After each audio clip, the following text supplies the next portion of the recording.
Hoy estaremos viendo el versículo 13 del capítulo 2 de Filipenses. Y pareciera que no hay mucho que decir, pero un solo versículo dice muchas cosas. Viéndolo detenidamente, vemos varias cosas en ese versículo. Bueno, el título de estos dos estudios, el versículo 12 y 13, se llama la obra de Dios en el creyente, así se llama, la obra de Dios en el creyente.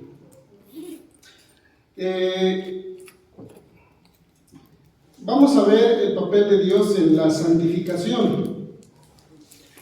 El papel de Dios en la santificación en el versículo 13. Por ejemplo, ahí se nos dice en el 12, dice: por tanto, amados míos, como siempre habéis obedecido, no como en mi presencia solamente, sino mucho más ahora en mi ausencia, ocupaos en vuestra salvación con temor y temblor. Dice la Escritura: ocupaos en vuestra salvación. Entonces ahí viene diciendo que al creyente le debe ocupar, se debe ocupar por su salvación. Eso lo vemos ahí. Entonces el creyente es el que tiene que estar ahí ocupado en su salvación. Y luego el versículo 13 nos habla algo diferente. Dice: porque Dios es el que en vosotros produce así el querer como el hacer por su buena voluntad. Entonces ahí vemos que una parte la tiene que hacer el creyente y otra parte la hace Dios. Entonces podemos ver por un lado la obra de Dios, o primero la obra del creyente que se ocupa de su salvación, y en el versículo 13 vemos lo que Dios hace. Y entonces pareciera que, bueno, es uno o es otro. Y cuando vemos en la Escritura, bueno, se nos habla de las dos cosas. De lo que el creyente tiene que hacer en cuanto a su salvación, pero también lo que Dios hace, lo que Dios produce. Sí, dice también ahí, dice: porque Dios es el que en vosotros, dice, produce. Pero también dice en el 12: ocupaos en vuestra salvación. Entonces están las dos cosas. Por eso es que vivir esa santificación tiene que procurar su salvación, tiene que, no tanto que tenga que hacer buenas cosas para ser salvo, porque ya lo es, tiene que ocuparse en esa salvación, tiene que ocuparse en su salvación, porque la Biblia declara que tiene que hacerlo con temor y temblor, tiene que ocuparse en eso, tiene que vivir, es decir, es algo constante, es trabajar sin interrupción. Por eso cuando habla de ocuparse, es trabajar en lo que se nos ha encomendado sin descanso. Entonces nuestra tarea es mantenernos ocupados en aquello que hemos empezado. La obra que ha comenzado la tenemos que llevar hasta nuestros últimos días. ¿Sí? Entonces eso es lo que tiene que ver con, primeramente, ocupaos, en el versículo 12. Versículo 12, ocupaos. Ahora, hay dos líneas de pensamiento que son erróneas, que van a los dos extremos. Hace 8 días se nos hablaba de dos palabras, no sé si las recuerden. Una palabra que se llama quietismo. Quietismo. Y viene pues de quieto, ¿no? De ser pasivo. Es una inacción, es una pasividad. Es decir, una confianza en Dios, pero pasiva, sin esfuerzo humano. Y entonces esta forma de pensar errónea, esta línea de pensamiento, bueno, pues tiene que ver con que, bueno, pues si ya soy salvo, lo único que tengo que hacer es esperar en Dios, de una manera quieta, reposada, meditar en Él, y simplemente dejarme llevar, y que el Señor trabaje en mí. Esa es una línea de pensamiento errónea, ¿verdad? Una confianza pasiva. Y tiene que ver con algo así como la meditación, como vivir un poco aislados de los demás, vivir una vida de esa forma, a tal grado de que se piense que con ello van a ser libres de pecado. Entonces, esa es una línea de pensamiento, el quietismo. Es decir, es una inacción, una pasividad sin esfuerzo humano, pensando en que Dios hará todo, ¿verdad? Dios puede hacer todo. Y la otra está, que se habló también, es el pietismo. El pietismo viene de piedad. El pietismo viene de piedad, de ser piadoso. También este es un movimiento surgido hace muchos años, en el siglo XVII. Y aquí habla, ahora se va al otro extremo, el esfuerzo personal. Se nos habla del esfuerzo personal. Es una perspectiva de santificación basada en que nuestro perfeccionamiento espiritual depende completamente de nosotros. Que nuestro perfeccionamiento espiritual depende completamente de nosotros. Es una tarea que solamente nos corresponde a nosotros los creyentes. Y esto haciendo a un lado lo que hace el Espíritu Santo en la vida del creyente. Entonces, ahí está la otra parte, el pietismo, viene de piedad, ¿verdad? Entonces, hacer por nuestros propios esfuerzos, buscar la santidad, vivir la piedad, pero con nuestros propios esfuerzos, haciendo a un lado todo lo que Dios nos puede ayudar, nos puede aportar para vivir una vida santa delante de Él. Ahora, el esfuerzo personal sabemos que conduce a la vanagloria, ¿verdad? El esfuerzo personal conduce a la vanagloria, al orgullo, a decir, bueno, yo puedo solo. Yo puedo vivir la vida piadosa sin necesidad de nadie más. Entonces, por eso, el pietismo habla de una pasividad total y el pietismo se va al otro extremo. Esfuerzo personal para ganarse el favor de Dios por sus propios méritos. Entonces, se va al otro extremo. Y bueno, esto puede llegar al legalismo, ¿verdad? Decir, bueno, yo puedo. Como por ejemplo los que intentan guardar la ley por sí mismos. Ahora, lo cierto, hermanos, es que en la santificación se involucran tanto la soberanía de Dios como la respuesta del hombre. Por eso les decía que en el 12 dice, ocupaos en vuestra salvación, y en el 13 dice, Dios es el que nosotros produce así el querer como el hacer por su buena voluntad. Entonces ahí vemos las dos cosas. Por ejemplo, si vamos a reforzar esto con un pasaje de Juan capítulo 15, el Evangelio de Juan. Vamos a ver Juan, capítulo 15.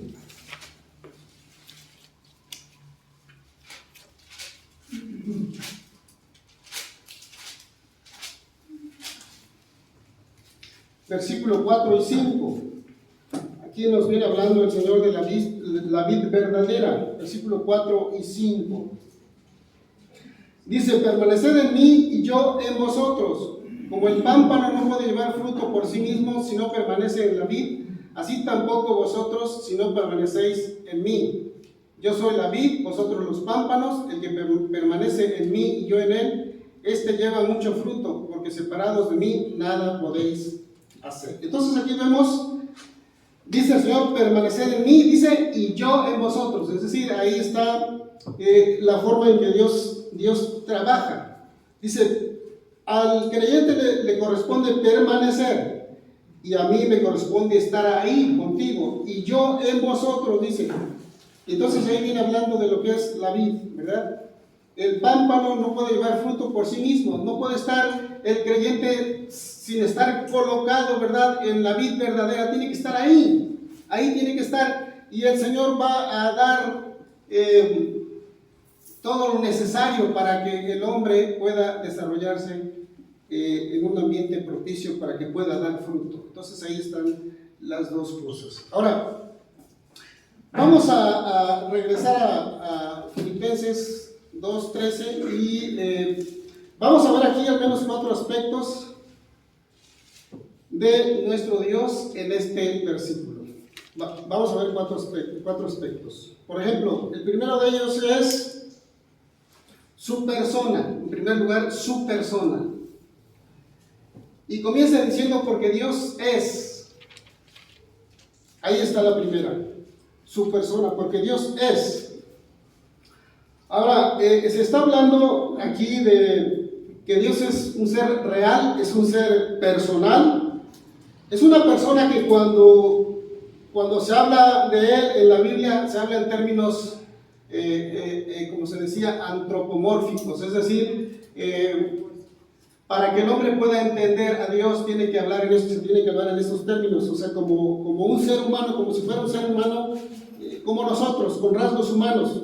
No es que precisamente sea así. Por ejemplo, se habla que Él tiene oídos, tiene manos, ojos, pies, ¿verdad? Él piensa, Él siente, Él habla, Él ama, Él perdona, por ejemplo, porque es una persona. Dios es una persona, porque Dios dice, porque Dios es. Porque Dios es. Él es una persona que muestra interés, hermanos, por la humanidad. Es una persona.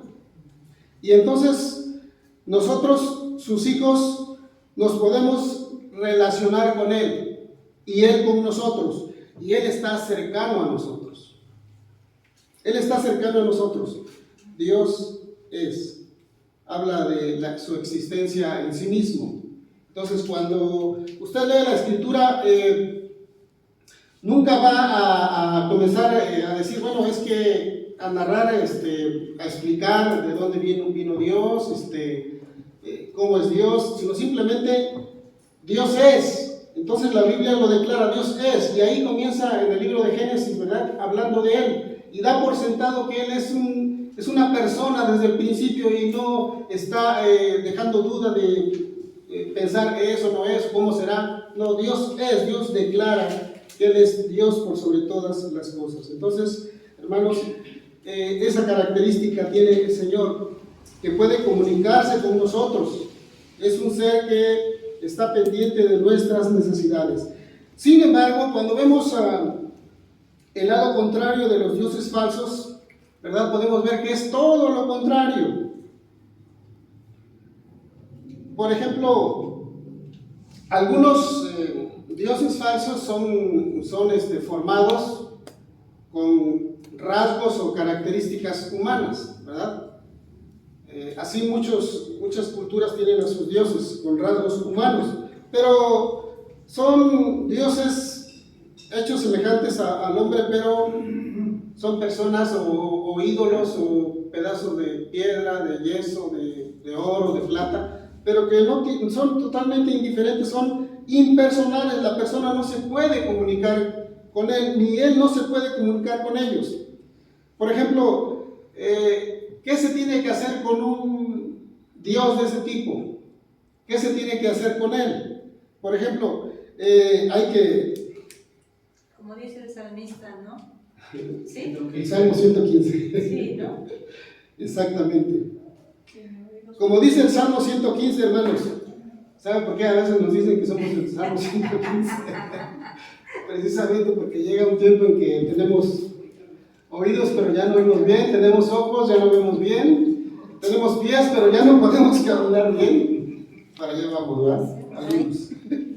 Entonces, hermanos, los ídolos o los dioses de muchas culturas, de mucha gente, bueno, los tienen que cargar, los tienen que llevar, los tienen que vestir, los tienen que limpiar, los tienen que aún reparar. Se le cayó una mano, vamos a pegar. Está bien empolvado, lo vamos a limpiar, ¿no? Está en este lugar, ya se haber aburrido de estar en este lugar.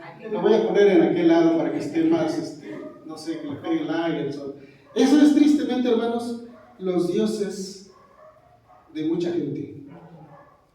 Son impersonales, no pueden comunicarse con el hombre, por más que el hombre le clama y le pide, y no puede hacer nada el ídolo por el hombre, ni el hombre por el ídolo. Aunque hace rato me llamó la atención que veníamos, estaba el aguacero tremendo, el aguacero, y pasaba un auto y llevaba una imagen, pero pues hay que taparla porque estaba el agua tremenda y ahí venía. Entonces me acordé de lo que el hombre hace con ese tipo de de ídolos. Y vamos a ver lo que nos decía la hermana del Salmo 115. Vamos a ver nada más para que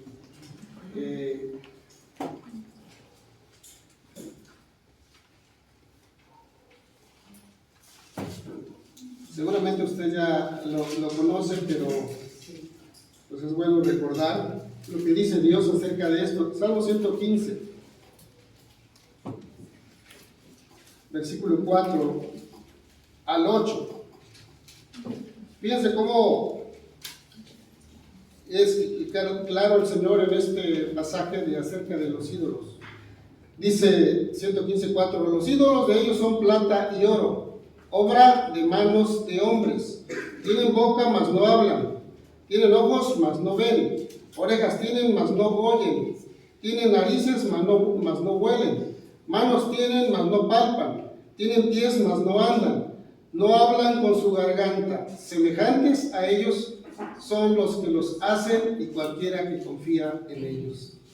Entonces, hermanos, somos privilegiados al habernos permitido al Señor conocerle como tal y como Él es, un Dios personal, y habernos sacado de ese lugar de idolatría en el cual nos encontrábamos. Ahora podemos ver las cosas de diferente manera, porque Dios nos ha abierto los ojos de nuestro entendimiento y podemos disfrutar de su persona, como se nos dice aquí, su persona, porque Dios es. En segundo lugar, hermanos,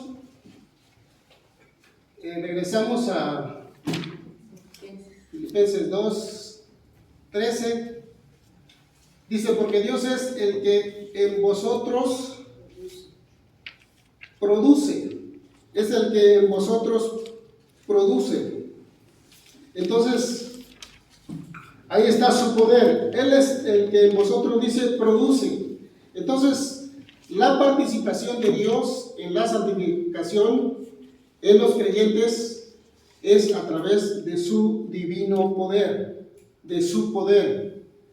Dios es el que produce en la vida de sus hijos ese poder para que pueda realmente vivir una vida de santidad. Porque Dios es el que en vosotros produce, dice. Entonces, hermanos, es cierto que Él nos llama a obedecer. Nos llama a obedecer, pero Él también nos da la capacidad para hacerlo, ¿verdad? No nos va a mandar a algo que sea difícil para nosotros, porque siendo creyentes en Él, nos da la capacidad y nos cambia esa mentalidad de ser rebeldes, ahora a ser obedientes. Nos llama a obedecer, pero también nos da la capacidad de hacerlo. Ahora también nos llama a servirle. Nos llama a servirle, pero también a su vez nos da las herramientas para poderlo hacer.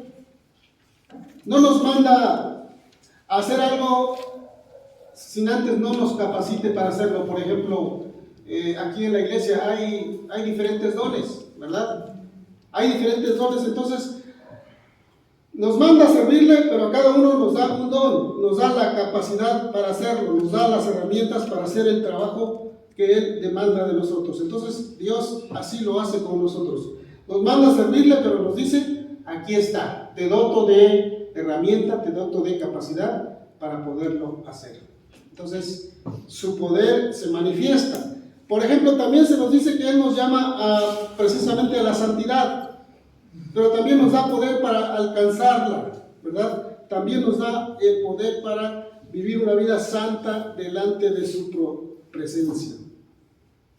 Y esta palabra ahí produce, esta palabra produce viene de un verbo que quiere decir energeo, y está claro, ¿verdad? Habla de energía. Entonces, ahí vemos cómo es esto. Su poder hace posible la santificación. Su poder hace posible la santificación, porque Dios es el que en vosotros produce, dice. Ya vimos la otra parte, lo que hace el hombre. Ahora estamos viendo lo que hace Dios. Produce en nosotros, nos da la energía, nos da el poder para vivir una vida santa delante de su presencia. Ahora,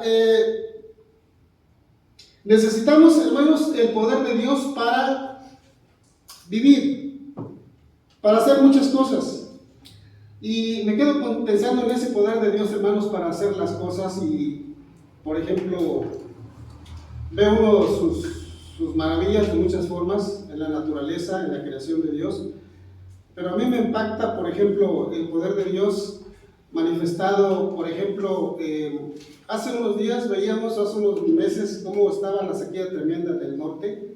Ven cómo, por ejemplo, el estado de Nuevo León estaba sufriendo una sequía tremenda de que no había agua, tenían que cortarla por días, regresaba y así, porque las presas estaban secas, casi secas, tenían lo mínimo para poder llevar agua, ¿verdad? A los hogares, a las empresas. Es una región con empresas que utilizan mucha agua. Entonces, como Dios, hermanos, mandó la sequía por varios meses, pero una poquita de agua que Él envió llenó esas presas que pueden ser para Él como unos vasos de agua, ¿verdad? El poder de Dios ahí se manifiesta en esas cosas tan necesarias, ¿verdad? Como el agua para el hombre, indispensable. Ahora, en nosotros, hermanos, ese poder también se manifiesta. Ahora, para que ese poder sea una realidad en nosotros, tenemos que estar conectados a ese poder. Y quisiera utilizar el ejemplo de hoy en día hay autos eléctricos, ¿verdad? Que consumen pura energía eléctrica. Y para eso, por ejemplo, si van ustedes a las plazas, por ejemplo la Plaza Valle, hay un lugar donde está precisamente exclusivo para esos autos eléctricos y se estacionan exclusivamente ahí y se conectan a la fuente de poder. Y ese auto se tiene que conectar porque de otra manera no puede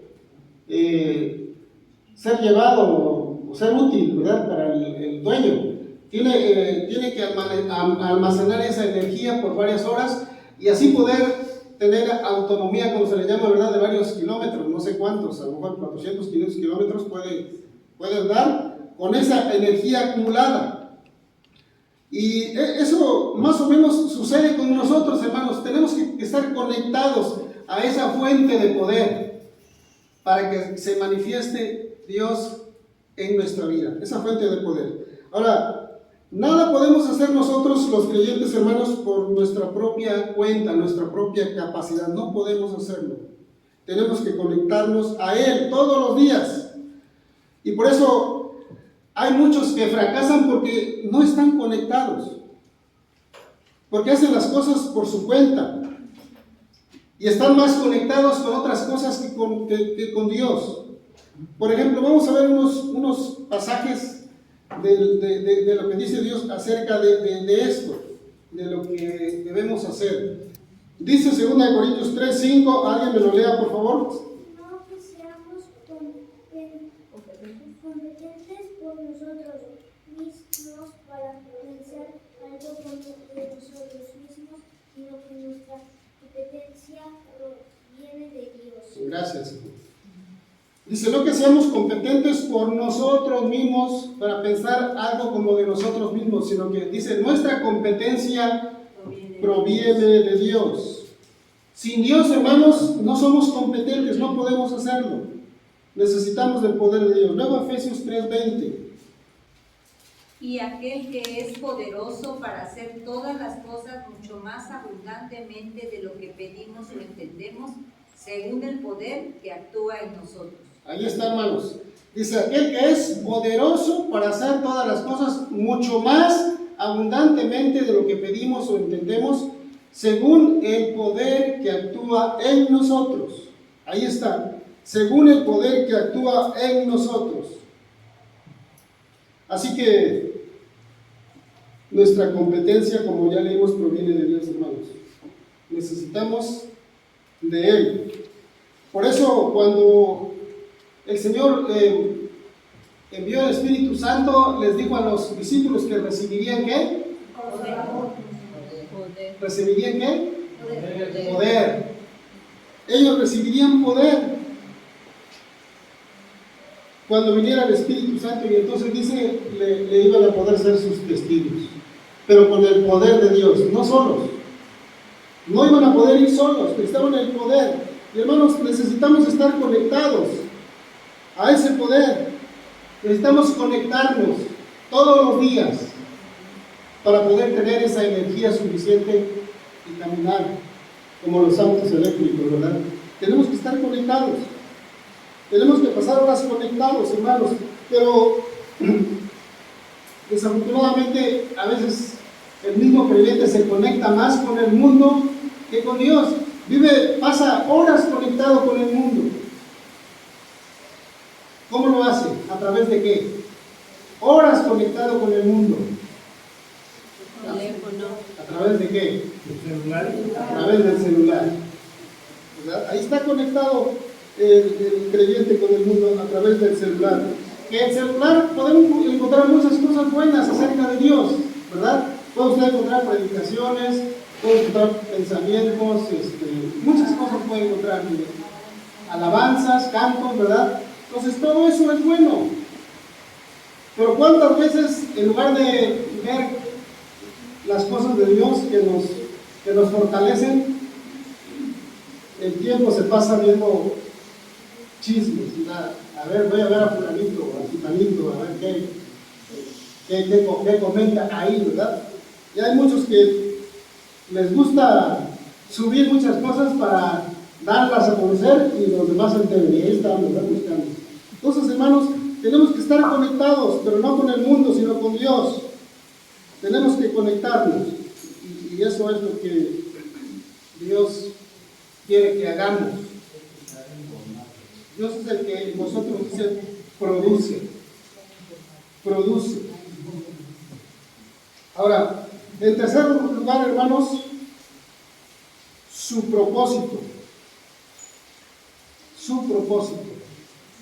Dice, así el querer como el hacer. Su propósito, así el querer como el hacer. Entonces, esa es la tercera verdad que encontramos para la santificación de los creyentes. Aquí vemos, hermanos, es un deseo genuino por hacer la voluntad de Dios. Pero el poder para obedecer viene solamente de Él. El poder para obedecer viene de Él. Ahora, ¿cómo trabaja Dios para que nosotros los creyentes seamos movidos o motivados a hacer su voluntad? Al menos se dice que hay dos maneras de hacerlo. ¿Cómo trabaja Dios en nosotros para que podamos hacer su voluntad? En primer lugar, dice que a través de la insatisfacción santa. Primero digamos de qué se trata esto. A través de la insatisfacción santa, es decir, el pensamiento de que nunca vamos a lograr llegar al estándar que Dios pide de nosotros.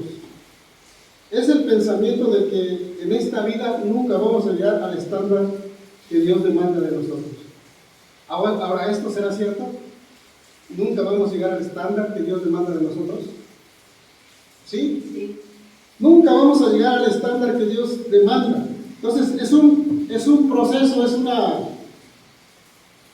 es una vida entregada al Señor, y que a lo largo del tiempo podemos vivir de manera que sea agradable delante de Él, pero eso no quiere decir que vayamos a sentirnos satisfechos y decir, ya hasta aquí llegué, ya de aquí adelante ya no me va a pasar nada. No, es algo que tiene que estar constante, tenemos que perseverar. Entonces, es a través de la insatisfacción santa. Por ejemplo, ¿recuerdan cuando Isaías tuvo una visión del Señor? Vamos a ver Isaías capítulo 6. Isaías 6, 1 y 5. Dice, estoy muerto. Ay de mí que soy muerto, dice, porque siendo un hombre impuro, un hombre pecador, dice, han visto mis ojos al Rey Jehová de los ejércitos. Ahí tenemos entonces lo que pensaba Isaías. Dice, no doy el estándar de Dios. Por ejemplo, Pablo decía, miserable de mí, ¿verdad? ¿Quién me librará de este cuerpo de pecado? Decía Pablo, miserable de mí. Hermanos, y es que, por así decirlo, no somos producto terminado, como se habla en las fábricas, en las empresas, ¿verdad? Cuando van a hacer ciertos productos. Hay un proceso, ¿verdad? Un proceso que tiene varios pasos para llegar a tener un producto terminado y sacarlo al mercado ya listo para vender, ¿verdad? Entonces ahí habla de la producción, ¿verdad? Hermanos, nosotros no somos producto terminado. Es cierto que usted y yo ya tenemos la salvación, ya somos salvos. Pero en cuanto a la santidad o a la santificación, tenemos que esforzarnos por agradar a Dios. Y entonces tenemos que vivir una vida en la cual podamos nosotros serle agradables. Por eso, ¿se acuerdan de Pedro cuando en la pesca milagrosa? ¿Se acuerdan que dijo cuando esa pesca tan abundante y Pedro reconoce al Señor y dice Pedro, Señor, apártate de mí que soy hombre pecador? Esas palabras dijo Pedro, haciendo ver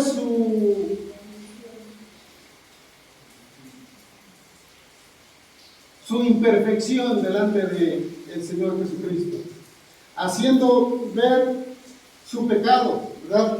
Se comparaba con él y dice, ¿qué tan lejos estoy de su santidad?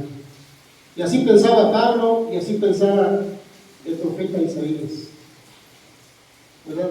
Entonces, así tenemos que hacerlo nosotros, hermanos. Si usted no piensa así, bueno, dirá, Dios es santo, sí, y yo pues ahí la llevo. Pero cuando pensamos más en su perfección, en su santidad, hermanos, cuando meditamos más en ello, debemos ser conformados a la imagen de nuestro Señor Jesucristo. En cuarto lugar, hermanos, al final del versículo rezamos a Filipenses 2:13. Al final dice, por su buena voluntad. Su buena voluntad. Es decir, Dios obra en el proceso, hermanos, en ese proceso de santificación por su buena voluntad. Por su buena voluntad. Esto quiere decir que a Dios, hermanos, le agrada que pensemos y hagamos lo que a Él le gusta que hagamos. Y aquí tiene que ver con la obediencia. Y la buena voluntad, hermanos, se expresa en deleite y satisfacción de Dios. Dios se deleita y Dios se satisface cuando el hombre obedece a Dios.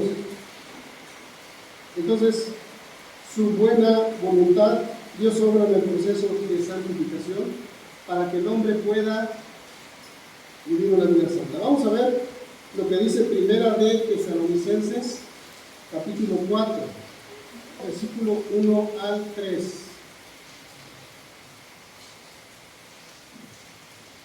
Dice 4 del 1 al 3, Primera de Tesalonicenses, dice, por lo demás, hermanos, os rogamos y exhortamos en el Señor Jesús que de la manera que aprendisteis de nosotros, como os conviene conduciros y agradar a Dios, así abundéis más y más. Porque ya sabéis qué instrucciones os dimos por el Señor Jesús, pues la voluntad de Dios es, dice, vuestra santificación, que os apartéis de fornicación, y bueno, ahí sigue diciendo.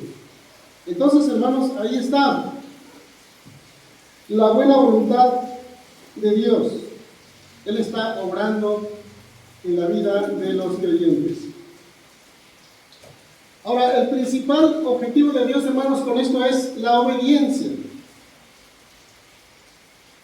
Es la obediencia. Y al hacerlo, estaremos cumpliendo con el propósito de Dios, que se complace, como ya vimos, su buena voluntad. Ahora, esto requiere de esfuerzo, hermanos. Esto requiere de nuestro mejor esfuerzo.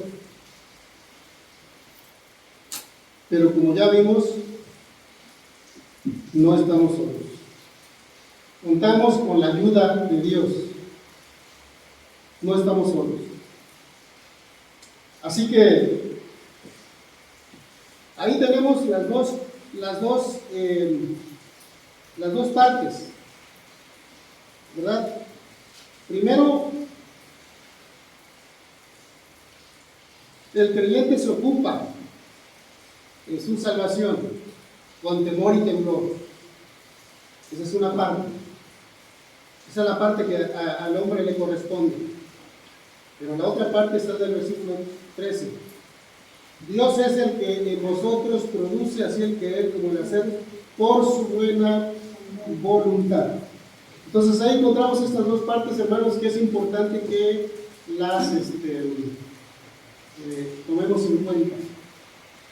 Que no nada más se trata de que yo lo tengo que hacer y estoy solo, no. Tengo a alguien que me ayuda, que me impulsa, ¿verdad?, a hacer su voluntad. Y cuando esto es así, cuando se amalgaman la ayuda de Dios y mi disposición, hermanos, la obediencia no me va a costar.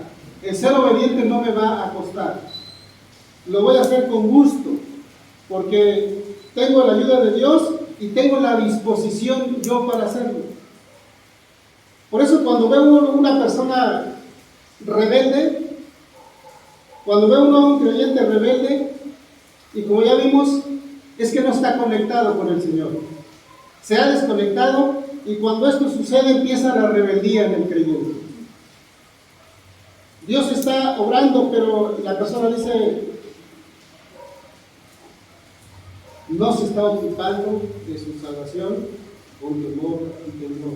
Está haciendo su propia voluntad, no la de Dios. Y ahí entonces, hermanos, comienzan los problemas, comienza la dificultad, y se manifiesta en que nos estancamos, ¿verdad? Y no se trata, como vimos, de quedarnos quietos. Ya me quedé quieto, ya soy salvo, ya no tengo más que hacer. Tengo mucho por hacer, tengo mucho por hacer. Y terminamos con Salmo 48, que dice, a ver, alguien me lo lea, por favor. El hacer tu voluntad, Dios mío, me ha agradado, y tu ley está en medio de mi corazón. Lo podemos decir, hermanos. Podemos decirle al Señor, como lo dice aquí el escritor de este salmo, que fue David.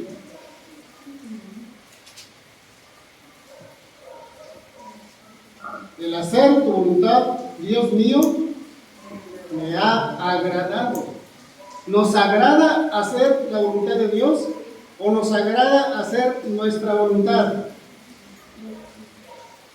Ojalá y hagamos nuestro este versículo. El hacer tu voluntad, Dios mío, me ha agradado. Dice, y tu ley está en medio de mi corazón. Así que, hermanos, que Dios haga la obra en nosotros y le permitamos a Él hacer lo que Él quiere hacer con nosotros, y nosotros hagamos la parte que nos corresponde.